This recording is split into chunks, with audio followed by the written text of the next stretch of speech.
പക്ഷിപ്പനി സ്ഥിരീകരിച്ച പത്തനംതിട്ട, ആലപ്പുഴ ജില്ലകളിൽ പ്രതിരോധ പ്രവർത്തനങ്ങൾ ഊർജിതമാക്കി മൃഗസംരക്ഷണ വകുപ്പ്.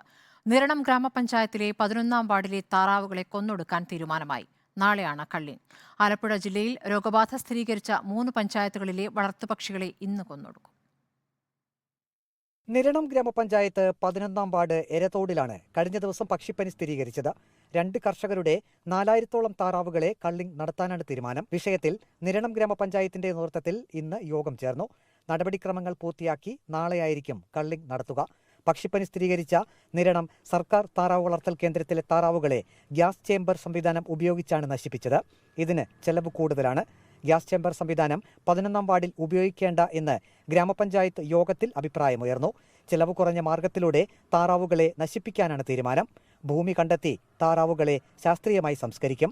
ആലപ്പുഴയിൽ പക്ഷിപ്പനി സ്ഥിരീകരിച്ച 3 ഗ്രാമപഞ്ചായത്തുകളിലെ വളർത്തുപക്ഷികളെ ഇന്ന് കൊന്നൊടുക്കും. 12,678 വളർത്തുപക്ഷികളെയാണ് കള്ളിംഗ് നടത്തുക.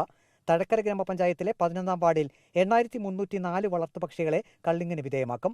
തലവടി പഞ്ചായത്തിലെ 13-ാം വാർഡിലും ചമ്പക്കുളം പഞ്ചായത്തിലെ 3-ാം വാർഡിലുമാണ് ആലപ്പുഴ ജില്ലയിൽ പുതുതായി പക്ഷിപ്പനി സ്ഥിരീകരിച്ചത്. പക്ഷിപ്പനി വ്യാപകമായി പടരുന്നത് ജനങ്ങളെ ആശങ്കയിലാക്കിയിട്ടുണ്ട്. റിപ്പോർട്ടർ, പത്തനംതിട്ട.